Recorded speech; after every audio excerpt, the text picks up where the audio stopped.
Rennie here. I'm exploring the cost of walking, living in a suburb. So the suburb is designed in a way where your mobility is highly dependent on system. So in order to get to desirable locations, you have to get into a car in order to get there.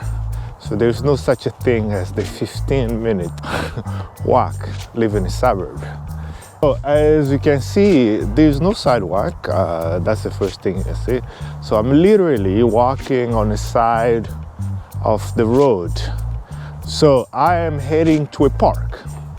And from my place to the park, there's some list of sidewalk.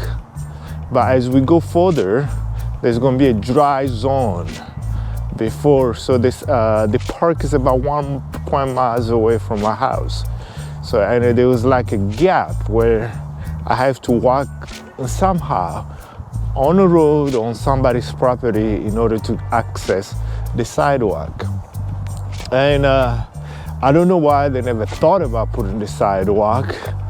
It's kind of interesting. But anyway, so come on a journey and understanding the quality of life, how it's been affected based on barriers of entry to walkability. So walking here, it is expensive.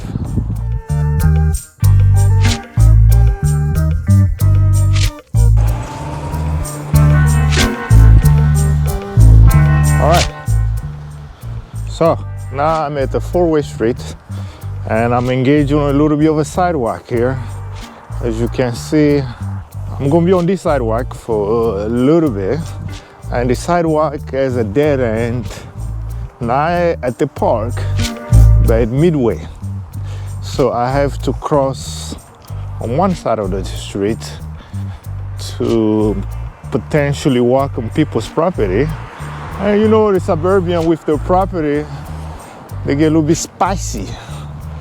Well, that's the chance I'm willing to take. This is taking a chance with cars because people are distracted and it's getting a little darker. And the brother here, sometimes people cannot see you. So, all right, come with me as we journey into the suburban living, mobility and its costs. Not designed for humans, but designed for robots.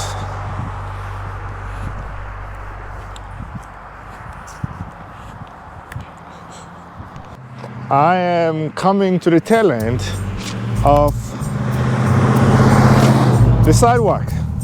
So the sidewalk finished right here, and where I'm heading is right about over there. So there is this dead zone that is taking place. So what I would do is, for me, looking both sides, I have to cross the street. I felt safe a little bit walking on this property. Now, I'm not sure if this land or this is a public road.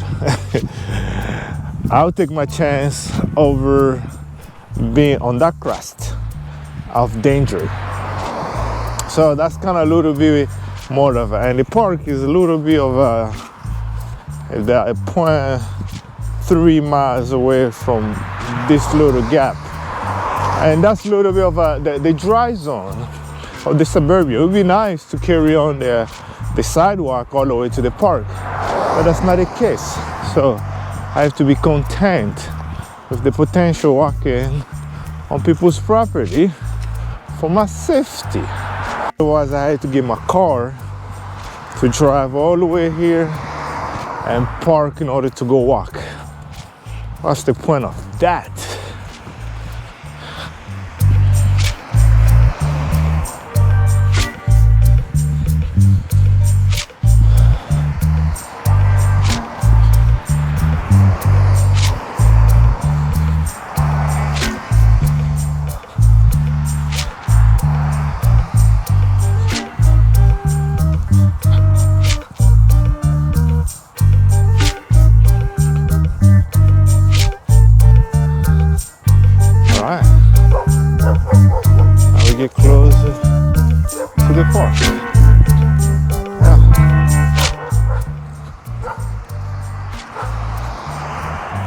The suburban living.